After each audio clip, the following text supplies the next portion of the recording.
안녕하십니까. 공병호 TV의 공병호입니다. 그래도 이성윤 서울중앙지검장만큼 믿고 맡길 사람이 있겠는가.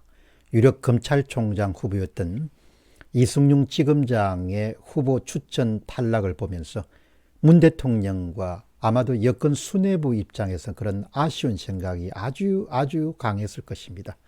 그동안 이성윤 지검장의 행적을 잘 아는 보통 시민들의 입장에서는 그가 후보군에 속하지 못한 것은 참 잘됐다라고 이렇게 박수를 치고 말 일이지만, 정말 문 대통령 입장에서는 너무나 아쉬운 그런 일이었을 것입니다. 왜냐하면 검사가 많지만 이성윤 서울중앙지검장만큼 맡겨놓으면 알아서 척척 방탄 검찰 역할을 수행할 수 있는 사람들이 그렇게 많지 않기 때문입니다. 상식선에서 생각해 보면은 그동안 해온 일들 가운데서도 불법으로 간주될 가능성이 아주 높은 사건들을 가능하면은 정권이 힘을 갖고 있는 임기 내에서 털고 가는 것이 좋습니다. 그러나 권력을 쥔 사람들의 입장에서는 다음 정권도 권력을 쥘 수 있다는 그런 생각이 강할 것입니다. 물론 많은 사람들은 이렇게 민심이 떠난 상태에서 어떻게 권력 재창출이 가능하겠는가, 그렇게 이야기하겠지만 또 특단의 방법을 가질 수 있기 때문입니다.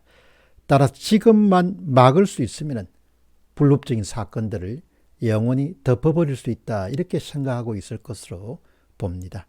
여권 수뇌부는 마지막까지 이성윤 카드를 접지 않았던 것이 유력해지고 있습니다. 법무부 장관이 대통령의 국정 철학에 대한 상관성이 큰 검찰총장 후보를 뽑아야 된다, 이렇게 은근히 이성윤 후보를 띄우는 듯한 그런 제안을 내놓았고, 또 추천위원 다수를 정권의 우호적인 인물들로 채웠고, 그리고 후보 수까지 늘려서 이성윤 지검장이 포함될 가능성을 높인 바가 있습니다. 또한 표결을 한 차례가 아니고 두 차례까지 하면서도 이성윤 서울지검장이 순위에 들지 못하게 되었습니다. 결국 검찰총장 후보 추천위원회가 정권 수뇌부가 원하는 대로 움직이지 않았다, 그렇게 볼 수 있겠습니다. 예를 두고 위원회의 반란이다, 이렇게 표현하는 사람도 있겠지만, 어떤 표현을 사용하든지 간에 정권의 수뇌부가 원하는 방향대로 검찰총장 후보 추천위원회가 움직이지 않은 것은 사실이라고 그렇게 봅니다. 이 같은 점들을 두루두루 고려하면 이성윤 서울중앙지검장이 앞으로 어떤 직책을 맡든지 간에 계속해서 자신이 수행해온 방탄과 관련된 임무를 수행할 수 있는 또 다른 그런 직책을 맡을 것이다, 이렇게 보는 것이 유력하다고 볼 수 있겠습니다. 시청자분들 가운데서는 이성윤 씨의 역할에 대해서 아주 거북스럽게 생각한 분들이 대다수를 차지할 것입니다. 그러나 반대로 권력을 쥔 사람들의 입장에 서서 한번 우리가 볼 필요가 있겠습니다. 그렇다면 그만한 사람이 없다, 이런 평가를 할 수가 있겠습니다. 따라서 우리가 우리 중심으로 바라볼 수도 있겠지만, 인사권을 갖고 있고 권력을 쥔 사람 중심에서 한번 사안을 보게 되면은, 그러면은 집권 수뇌부가 생각하는 이성윤이라는 인물은 기대하는 것 이상으로 임무를 척척 수행해온 그런 사람이다, 이렇게 볼 수 있겠습니다. 예를 들게 되면은 문정권 하에서 일어났던 최대의 불법 사건 가운데 하나가 울산에서 있었던 울산시장 청와대 하명 의혹 사건입니다. 그러니까 울산시장 선거에 개입한 사건입니다. 이성윤 지검장은 검찰 주요 간부 가운데서 유일하게 기소를 반대한 인물입니다. 수사팀이 청와대 국정상황실장을 추가 기소해야 된다, 이렇게 강력하게 주장했음에도 불구하고 이성윤 지검장이 무려 8개월간 이것을 뭉개버렸습니다. 또한 청와대 핵심 멤버인 임종석 전 비서실장, 조국 전 민정수석, 이광철 민정비서관에 대해서는 범행에 가담했다는 강한 의심이 든다는 그런 소장에도 불구하고 결국은 무혐의 처리했습니다. 그 밖에 채널A 사건이라든지 옵티머스 펀드 사기 등에 대한 수사도 이성윤 지검장이 모두 다 문기했습니다. 이런 전후 사정을 우리가 객관적으로 미뤄보면 이제 유력한 시나리오는 핫바디 검찰총장을 세운 다음에 실세 2인자를 세우는 일종의 투톱 체제를 유지하는 것입니다.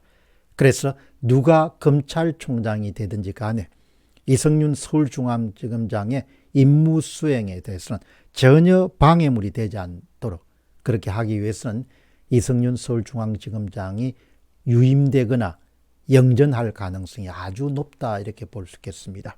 이성윤 서울중앙지검장이 검찰총장이 되지 못해도 서울중앙지검장으로 유임되거나 또 대검차장으로 유임돼서 정권의 불법적인 행위에 대한 수사를 막는 방패의 역할을 계속할 것이다. 이런 관측이 아주 유력한 그런 힘을 갖기 시작했습니다. 왜냐하면 문재인 대통령에게는 이성윤 지검장만큼 충성스럽게 사실 움직일 수 있는 그런 사람이 없고 정권 말기 1년 동안을 지켜줄 사람이 없다. 이렇게 볼 수 있겠습니다. 그렇다면 우리는 자연스러운 결론에 한 가지 유력한 추측을 가질 수가 있습니다. 그 유력한 추측은 이승윤 서울중앙지검장의 활동에 걸림돌이 되지 않을 수 있는 그런 차기 검찰총장이 누구인가라는 점입니다. 지금 추천을 받은 4인 가운데 구본선 광주고검장이나 배승범 법무연수원장이나 조남관 대검차장 겸 검찰총장 대행은 모두 문재인 대통령이 원하는 대로 척척 움직여 줄 수 있는 그런 사람은 아니라고 봅니다. 특히 권력이 상승세를 타는 것이 아니고 권력이 저무는 권력의 저녁이 온 겁니다. 권력이 내리막길로 들어선 권력입니다. 대통령은 한 번 하고 나면은 더 이상 할 것이 없습니다. 그러나 검찰총장은 살아가야 할 날이 창창한 사람들입니다. 따라서 권력이 원하는 대로 마치 수족처럼 움직여 줄 수 있는 사람들은 드물 것입니다. 이런 점에서 그나마 기대할 수 있는 바로 기대주가 박상기 법무부 장관과 조국 법무부 장관을 보필했던 바로 김오수 전 법무부 차관입니다. 결국 김오수 전 법무부 차관이 낙점받을 수 있는 가능성이 아주 높을 것으로 봅니다. 정권의 충성도란 면에서 보면은 김오수 전 법무부 차관도 둘째가라면 서러워할 정도의 인물이다. 이렇게 볼 수 있겠습니다. 특히 지난해는 청와대가 김오수 전 법무부 차관을 감사원의 상임감사위원으로 밀었지만 최재형 감사원장이 지나치게 정치적 편향성이 강하다는 그런 이유로 무산시킨 바가 있습니다.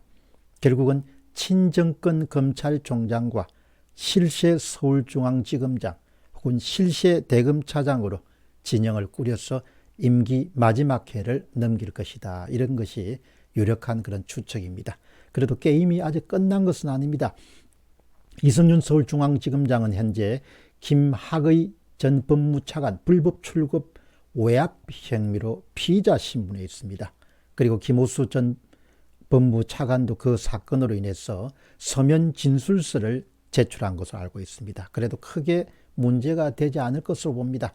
공수처가 검찰 수사를 맡아서 이성윤 지검장에게 면죄부를 불 수 있는 그야말로 공수처를 왜 만들었는가 그런 저희라 목표를 분명히 확인할 수 있는 바로 그 건이 이성윤 지검장의 바로 무죄건이지 않겠느냐 그렇게 봅니다.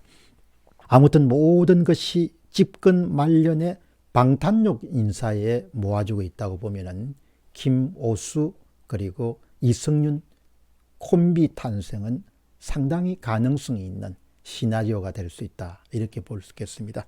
그런 환상 콤비의 앞날이 어떻게 펼쳐질지에 대해서는 아무도 확인할 수가 없는 것이죠. 늘 세상살이에는 이변이 있기 때문입니다. 결국 다음에 자기 사람으로 정권을 재창출하지 못하면 그동안 무슨 일들을 했는지가 낱낱이 드러나고 말 것입니다. 그래서 일부 사람들은 그냥 이번 정권에서 사건을 처리하지 않고 다음으로 그냥 넘겨버리는 것을 두고 오히려 전문가가 할 수 있는 일이다 이렇게 평가하는 것이 아니고 초딩 수준의 할 일이다 이렇게 폄하하는 경우도 있습니다. 결국은 언젠가는 모든 것들이 다 세상에 낱낱이 드러날 수밖에 없기 때문입니다. 공병호 TV의 공병호였습니다. 감사합니다.